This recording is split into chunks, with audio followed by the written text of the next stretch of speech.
with this COVID-19, Canada every year admits or accepts not less than 350,000 immigrants. They were not able to meet that target last year. Yeah. They are not able to meet that target this year. So that's why, even for skilled workers, they have lowered their points form. You see? Yeah, so the people now who can be able to submit the applications now, they may likely succeed to be invited to apply to become permanent residents because they are not, the competition is not much.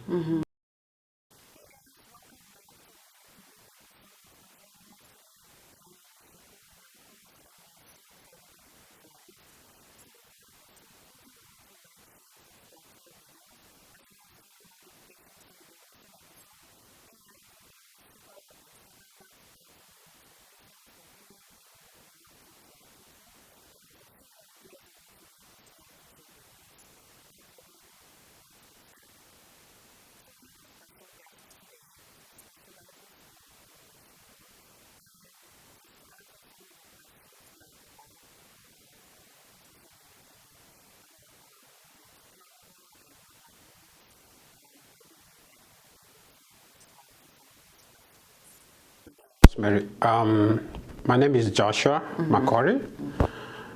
I am an immigration lawyer practicing law in Ontario.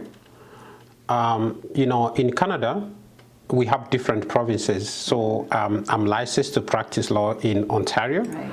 I'm also licensed to practice law in the province of Nova Scotia. So I'm allowed to practice in two jurisdictions. But I practice mainly, my major area of practice is immigration. I deal with all kinds of immigration law, stretching from representing asylum seekers at the Refugee Board, which we call the Refugee Protection Division, which is an agency that has been under the Ministry of Immigration, dealing with issues of protection, particularly for people who are seeking for asylum. I am also a member of what we call the Ontario Legal Aid panel. Okay. I'm impaneled, and so I accept legal aid certificates for refugee claimants, or particularly, I don't like the word refugee claimants, the asylum seekers. I represent them using the legal aid certificate. Other than that, I also deal on other areas of law, particularly with respect to immigration. I address issues of spousal sponsorship applications, where families in Canada want to sponsor their families. I also deal with issues of, applications for students who want to come to study in Canada. I deal with areas of, skilled worker programs. Those people want professionals who want to come to Canada. So there are quite a range of areas, including those who come under what we call the Temporary Foreign Workers Program. It's unfortunate that Africa has not been one of the countries which has been considered for temporary foreign workers. Those are employees or people who come to Canada to work in agricultural farms. Mostly they come from the Caribbeans. Yeah. So I think it's an aspect that, particularly in Africa, where people should consider those options that people can still come to Canada. Yeah. So why did you choose to immigrate to Canada? Well, that's a good question. When somebody makes up a decision to, in fact, to be honest with you, even when I made a decision to go to study, I did not study in Kenya. I did my studies in India, just like very many Kenyans who had an opportunity to study. At the time, when some of us were going to school, there weren't very many universities. So there were many students who wanted to go to the universities, but the slots that were there weren't enough. Yes, so I went to India. That's where I did my degree. I have a BSL, which is Bachelor of Social Legislation. I also have an LLB degree, so I have 2 degrees from Maratwada University in India. After that, I came back to Kenya. Went to Kenya School of Law. At that time, it was at Valley Road. So leave alone now, they have moved it to to Karen, but it was at Valley Road. And after that, worked in Kenya, I worked in different places. I was a legal officer of a number of companies before I decided to relocate to Canada. Yes. Yeah, so was it that you wanted to relocate particularly to Canada, or did you just want to practice abroad? That's a good question. You know, before I made up my mind to come to Canada, my sister had come here earlier than me. Okay. And so when we discussed, and I got a bit interested to study and get to understand, you know, and this is very interesting, they want to, because that's where everybody knows, or the UK, but not very many people know about Canada. Yeah. And you know, when you come here is when you realize, wow, you know, when I came here and realized that Canada offers much more than what a lot of countries cannot offer. It's true. And I will never regret. In fact, in my Twitter handle, I just tweeted last night that, you know, many years back, I made a decision to come to Canada, and I do not regret even a single bit. It's really a journey that I will never regret, because, you know, Canada was colonized by the British, just like Kenya. Yeah. So our legal system, even if I started in India, our legal system, even in India, still is common law. Yeah. So when I came here, I did not have you know, major challenges in terms of navigating my way into the legal practice. Yeah. Okay, so there were a number of advantages. There are a number of advantages into relocating in Canada. Yes. What was the biggest for you? Like, what do you think, like, you benefited from most, especially here? Yes, because you see, when I see a lot of people migrate to other countries, and they do not, most of them abandon their careers, even when they are very good careers. Yeah. I know most people, like, for example, go to the US, they have abandoned their careers, and some of them have started doing other careers, which basically were not what they intended to, because they do not have those opportunities. Yeah. So one thing I'm so grateful in Canada is that it gives you the opportunity to pursue your career and be able to continue to remain and practice in the same career, which I find that is you know, very good. That, you know, maybe I couldn't have found this opportunity if I had relocated to somewhere else. Okay, so tell us a little bit about your journey in becoming a lawyer. How long did it take for you to start practicing law in Ontario? Oh, good. You know, even when you've studied law, so long as you did not study in Canada, in fact, this is even what is happening, even to Canadian-born, who, when they go to study in Australia, or some go to the UK, when they come back, they are assessed like me. Yes. Because when I came to Canada, the fact being that I had the requirements for me to practice, still I had to be assessed because I did not go to a Canadian law school. Yeah.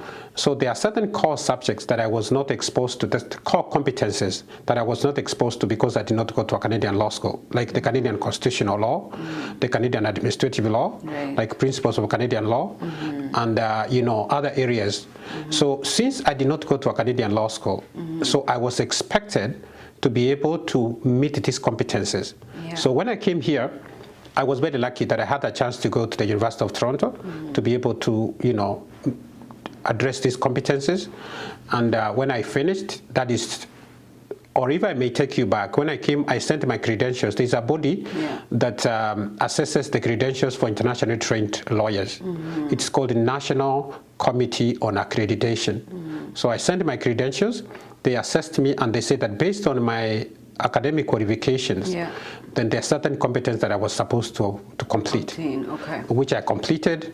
I got what they call a certificate of qualification from the National Committee on Accreditation, then after which I was now qualified to write my bar exam. So for the first time, Canada has secured the #1 position in the 2021 Best Countries Report. And I just wanted to get from your perspective, what are some of the things that the Canadian government is dedicated to that make this a tangible reality for our audience? Thank you so much, Rosemary. You see, and this is, and I don't know why 2021, because Canada has always been the best all along. I do not find any time for the many years that I've stayed in Canada, I've not found any time that Canada has not been the best. Canada is very sensitive to the needs of the diversity of the country, because Canada is very diverse. It is. Consistently, the government has always recognized that. So there has been programs addressing the specific needs of these diverse groups, and including, Canada is the only country. Excuse me. Canada is the only country where somebody comes as an asylum seeker, and still the government gives that person money to settle down. Provides a lawyer to represent that person for their legal issues. Canada, even as much as is a bilingual that has both English and French, still, even when you go to court, you do have the government takes care of those who have no legal representation. So to a large extent, there are many programs. This country is very welcoming to immigrants. And in fact, as an immigration lawyer, Canada prides itself on reuniting families. Wow. Because the former Minister of Immigration, Honorable Hussein, who actually has the connections from Somalia, came here when he was 16 years from Somalia, and that tells you that Canada gives opportunities to everybody. So he made very tremendous changes in the immigration system, where now sponsoring a family from any country, it takes not more than 1 year, 12 months, that you are reunited.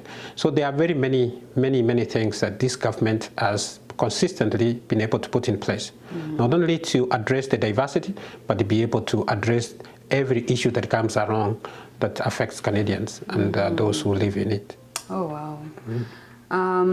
So there are a lot of different ways for people to apply for their permanent residency or to move into working towards getting their permanent residency.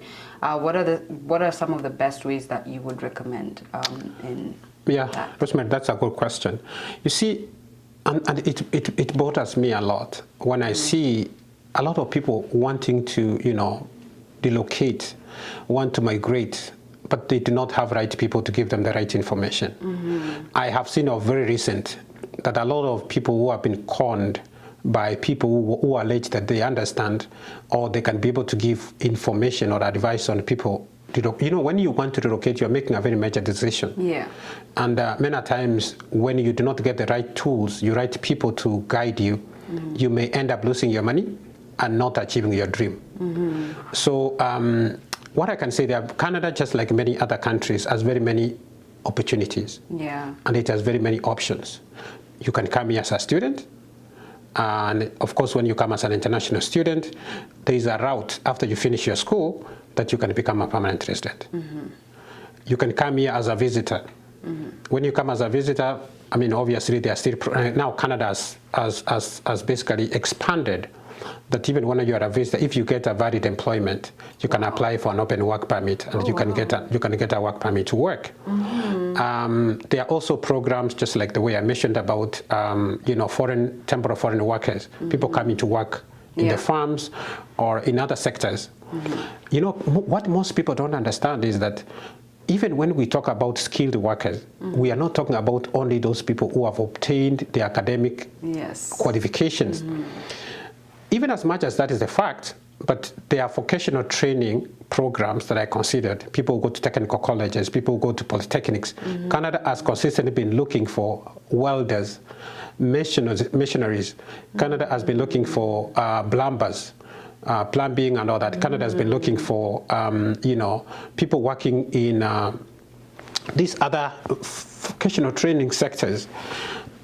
There are not a lot of people who have been able to get that opportunity to come. It's true. So that is a route that people would, basically people think that by going to a polytechnic or doing a vocational training, that they cannot get an opportunity to immigrate as professionals.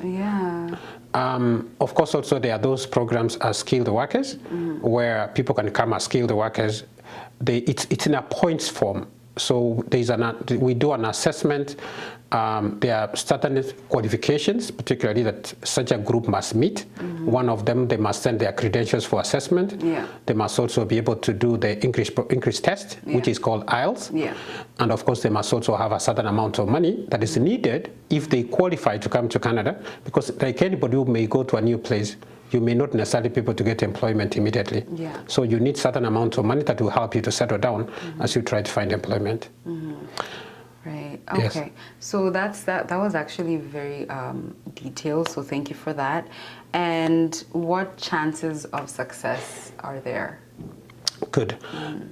You see, in anything that you want to pursue, you need the right tools. You need the right people to guide you. So, and that's why I'm saying that first, for example, when I'm helping somebody under the skilled worker program, I tell them to send me their CVs. Here in Canada, we call them resumes. Yeah. So when they send me their CVs, I get to see their academic qualifications. I get to see their professional, experience in terms of how many years they have worked, which areas have they worked, and do they have a family, do they have somebody in Canada? Like now, for example, if you have a family member in Canada, you get 15 more points. Oh, wow. Just like that. Okay. So for those who are family members here, they have an advantage of 15 more points. So when I do the assessment, I do not want somebody to submit an application if he does not meet the basic requirement. It's the only thing that I want to tell you is, with this COVID-19, Canada every year admits or accepts not less than 350,000 immigrants. They were not able to meet that target last year. They are not able to meet that target this year. So that's why, even for skilled workers, they have lowered their points form. You see? So the people now who can be able to submit the applications now, they may likely succeed to be invited to apply to become permanent residents because the competition is not much. But on the previous years, there are many people now, in every home, everybody has a degree. So when you have a master's, you get more points. So they hire, and I'm saying, let people do masters if they can. Masters sometimes is 1 year or 2 years. It gives you higher. And the age, when people want to migrate, let people migrate when they are young. Because the older you become, the lesser points because points are given it on your age. You get points on your qualifications, your adaptability, your transferable skills, your academic, the English test that you do, and a lot of areas. So you score a lot of points in different areas. So the younger you are, the more points you get in terms of, your age, because you get points. When you are 47 and above, there's no points. Oh, wow. But from what you've said, just, naming the different criteria that they look at, some people may disqualify themselves, and there is like a huge interest for people, especially like with moving to Canada. But what would you say about the local Monanchi, the farmer or someone who's really not as educated? What pathway should they consider, and how would you advise them? Yeah, for example, we have provincial nominee programs, and that's what I was talking about. One of them is, I told you about the temporary foreign workers, people coming. The temporary foreign workers does not need any qualifications, because there are people coming to work in the farm. And after 2 years, when you work, then you qualify. You qualify to now, so long as you comply with your the terms and the conditions that were the subject of your coming to Canada, then you qualify to apply to become a permanent resident. There are people like nannies. You come here, you work for 2 years. After you finish, you qualify to apply to become a permanent resident. If you come as a student, you need a minimum of 2 years in any program. After you finish, you apply for an open work permit, which is 3-year open work permit. After you apply for an open work permit, then you only need to work just for 1 year to gain the in-Canada experience class for you to apply to become a permanent resident. So there are very many options that you can pursue. Okay, so what would you recommend if someone's application is rejected? For as a permanent resident or as a student?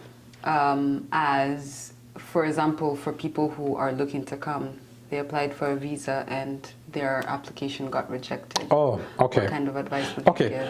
Because normally when you submit, and this is what I tell people, before you submit your application, see that you meet a requirement. Don't submit an application because you want to. See whether particularly your travel history, see whether you've ever traveled elsewhere. In terms of, see whether when you provide your statement, do you have sufficient amount of money that you can show that you have enough money for your application? See whether, in terms of let's say, for example, how did you fill out your application? Use the right bank statements, because sometimes people have used bank statements, and an immigration officer who's assessing your application will say, hey, allow us to access to this bank account that you have.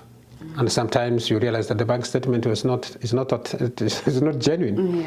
So use the right things, and that's why many times I say, put the right information, and you know, try to make sure that you check all the boxes, and particularly in terms of your income, in terms of your, you know, your travel history, in terms of the reason why you're traveling, your qualification, when you put in your qualifications. Sometimes people, they leave out family, like children. You have to put property. Requirements for an immigration officer who's assessing your application is to know whether or not you, after your visit, that you travel back. If he is of the opinion that you cannot, then he may deny you you know, your visa. Yeah, like what sort of things would increase your chances of succeeding, even in economically empowering yourself in Canada? Yes, thank you. One of the things that I tell my people, particularly, you know, I'm a Kenyan, I come from Kenya, so, and particularly people from Africa, all those who come to my office seeking my legal services, I say, go back to school. This country, the only opportunity that you can, if I came here and I never went back to school, I did not come here when I was very young, but I was in my mid, actually I came here but before I was 40, so I was in my 30s, late. So I came here, I had to make up my mind that I wanted to become a lawyer, because that's what I'd invested in it. I went back to school. I knew I had still responsibilities. I had bills to pay, but I went back to school, and that's why I'm here. I'm advising and I'm encouraging to not settle for less. Here, do even masters. To send your credentials for assessment, do your masters. My sister, and whom I'm always so proud of, she came here when she had nothing. She was actually a clerk. She was working at Jomo Kenyatta Foundation. She came here, went to grade 12. Actually, she was at grade 12. She was assessed. She was sent to grade 10. And then later, the teacher came to grade 10 and said, go back to grade 12. So she finished at grade 12, already with her children, though the children were back home at that time when she came here. She went back and did her nursing, finished her degree in nursing, finished her master's in nursing. She's now finishing her PhD in nursing. So she came with nothing. But when I look at her and I see the strides, I see the commitment, the determination. And she came here already when she was married. She had a family, she had a husband and children. What else can stop you guys? You know, that's what I'm saying. When somebody told me, and this is something that I can never forget, that be like an eagle. Eagles, they fly up. And you see, there is no much competition up there because there's enough fresh air.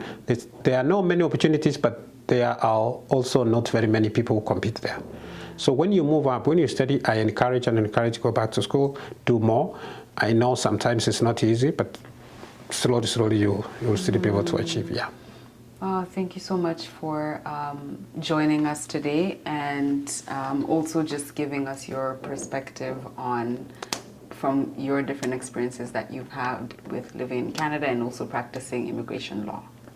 Thank you so much, and Rosemary, thank you for the opportunity as well to share my experience. I know it would inspire somebody outside there, and we are here. I practice by the name of JM Law Professional Corporation. We do have a website. It's called www.jmlawoffice.ca. People can go there and see the services we offer. There is also even a link to book a consultation, so they can book a consultation. We will come back to our email, and then we can reach out. We look forward to providing the service to the community, and most of our consumers are people like you, people like a lot of people in Canada and outside Canada. So I want to thank you again. I look forward to another opportunity to share more on this. Thank you. Awesome.